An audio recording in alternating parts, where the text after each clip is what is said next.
अब साईं बाबा का नाम लेकर अब हम तीसरे भाग पर इसके स्थिति प्रकरण के तीसरे सेक्शन पर चलते हैं। पहले दो भागों में हमने देखा कि वशिष्ठ जी कहते हैं कि मन का संकल्प ही जगत है, शरीर आदि मन से कल्पित है। इस जगत में ना तो कोई पैदा होता है ना कोई मरता है, ये सब मिथ्या है। मन के संकल्प से ही बिना पैदा हुए सब दिखाई देते हैं।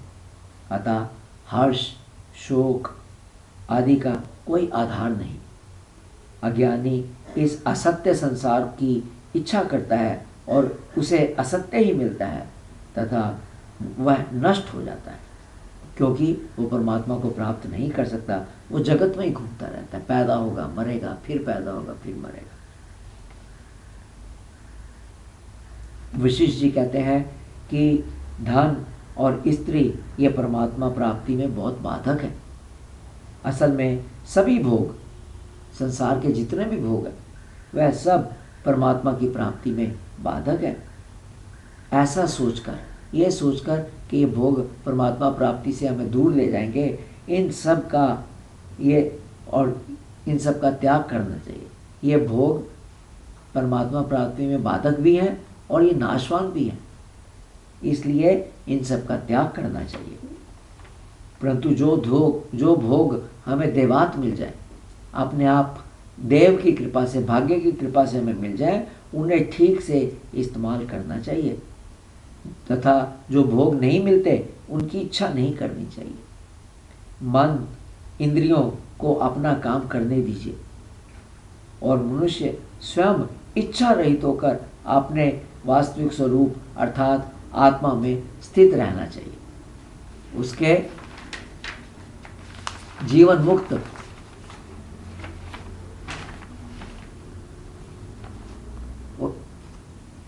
वशिष्ठ जी कहते हैं कि अगर हम जीवन मुक्त महात्माओं के साथ बैठेंगे, उठेंगे, उनका व्यवहार देखेंगे तो वे हमें बहुत उसका लाभ मिलेगा। महात्मा, क्योंकि जो महात्मा है, जो ऐसे महात्मा है, वो अगर सब कुछ नष्ट होने पर भी परेशान नहीं होते, सब कुछ नष्ट उनका हो जाए तब भी वो एकदम सम रहते हैं, परेशान नहीं होते। दूसरी बात, वो किसी वस्तु से आसक्त नहीं होते। तीसरी बात, वो अपनी शास्त्र मर्यादा का कभी त्याग नहीं करते। कुछ भी जमीन ऊपर नीचे हो जाए वो अपनी मर्यादा का त्याग नहीं करेंगे।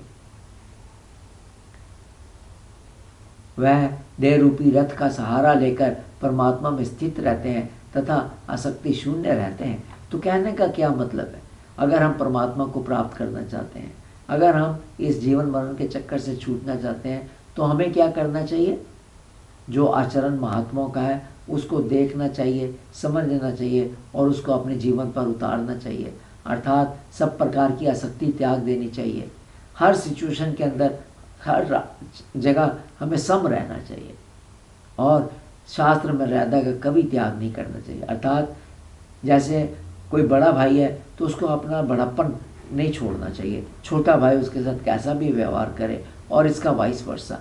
हर किसी को अपनी मर्यादा देखनी चाहिए।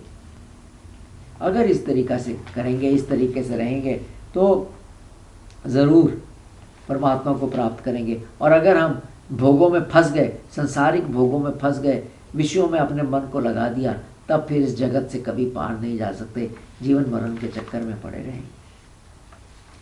तो अगला यहाँ पर जो प्रकरण है उसमें यह है कि ब्रह्मा जी पैदा कैसे हुए, उनका पैदा होने का वर्णन बताया है।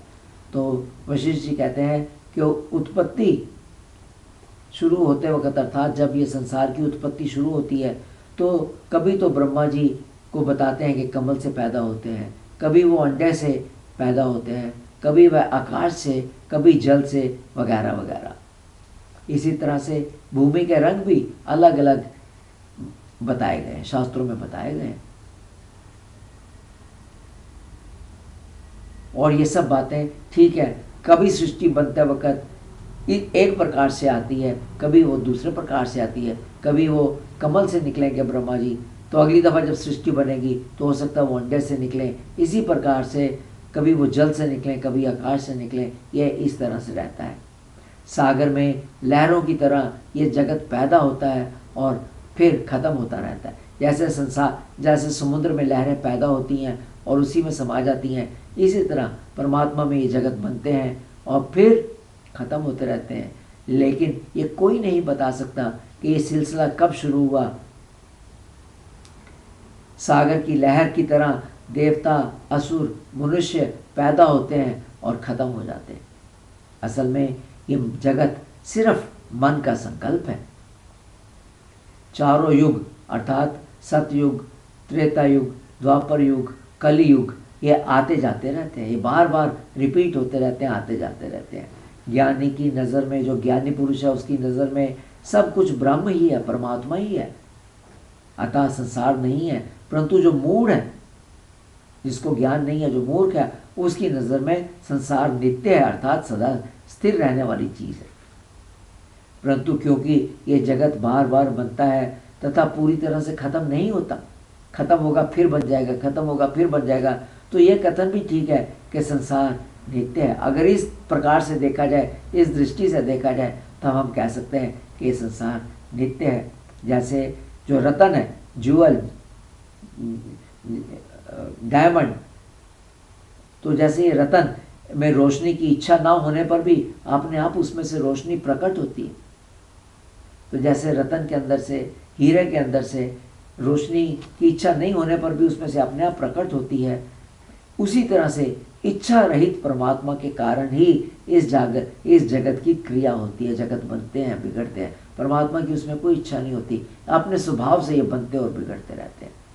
परमात्मा इंद्रियों के अधीन नहीं है, अतः वह कर्ता भोक्ता नहीं है, परंतु इंद्रियों में व्यापक होने के कारण वह कर्ता और भोक्ता भी माने जाते हैं। हमारी इंद्रियों में परमात्मा ही है, सब जगह परमात्मा ही है, तो इसलिए उसको कर्ता और भोक्ता भी मान सकते हैं। विवेकी पुरुष को कर्म करते वक्त सोचना चाहिए कि मैं, क्या सोचना चाहिए कि मैं सबके भीतर स्थित हूँ और अकर्ता हूँ। तो जिसमें विवेक है उसको अपना विवेक इस्तेमाल करके ये सोचना चाहिए कि मैं सबके भीतर स्थित हूँ और अकर्ता हूँ, अर्थात कर्म करने वाला नहीं हूँ। अर्थात भोगों की इच्छा लेकर ना कोई कर्म करना चाहिए, ना कोई कर्म छोड़ना चाहिए। मैं करता नहीं हूँ, मैं कर्म करने वाला नहीं हूँ, ये सोच अपने अंदर पक्की करनी चाहिए। मैं शरीर हूँ, ये सोच बहुत गलत है और ये सोच हमें नरक के अंदर लेके जाने वाली है। इसलिए इस सोच का पूरी तरह से त्याग करना चाहिए। तो ये सोचना चाहिए ना तो मैं शरीर हूँ और ना ही मैं करता हूँ, ये सोच हमें आगे ले जाती है। आत्मा ने स्वयं ही अज्ञान के कारण अपने आप को संसार बंधन में बांधा है। आत्मा ही अपने ज्ञान द्वारा पवित्र होकर परमात्मा को प्राप्त होता है। तो जैसे ही अज्ञान निकलेगा वो परमात्मा में प्राप्त होगा।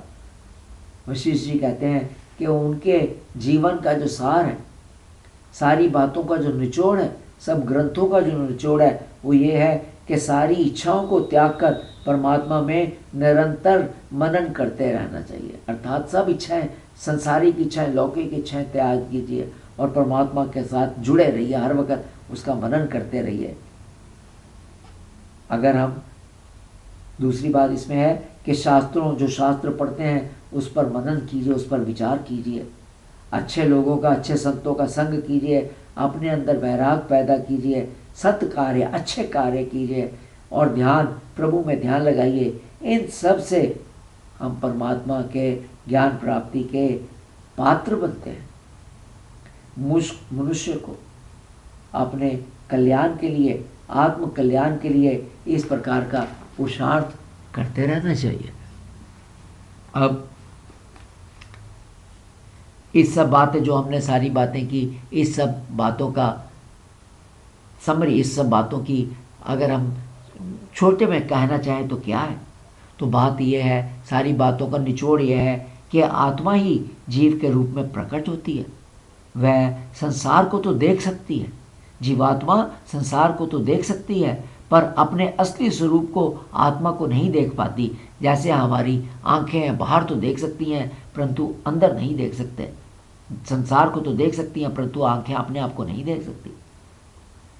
परंतु आत्मा और जीवात्मा में भेद है। अगर आत्मा सर्वज्ञ है तो जीवात्मा अल्पज्ञ है। आत्मा सर्व प्रकाश है तो जीवात्मा अल्प प्रकाश है। अब दूसरी बात यहाँ पर है कि चेतन के अंदर एक संकल्प शक्ति है जिसे मन कहते हैं। उसके अंदर सब अनुभव सूक्ष्म रूप से मौजूद है तथा वह जिस वस्तु की भावना करते हैं वह वस्तु वहाँ पर तत्काल प्रकट हो जाती है। मन में जैसी इच्छा होती है वैसा शरीर पैदा होता है। मन ही जगत है तथा जगत मन है, क्योंकि मन कर्मों का जन्मदाता है। वह कर्म करवाता है और फिर कर्म फल के स्वाद को महसूस करके बंधन में पड़ जाता है। शरीर मन के अधीन है। मन के संकल्प से ही बिना पैदा हुए सब कुछ हमें दिखाई देता है।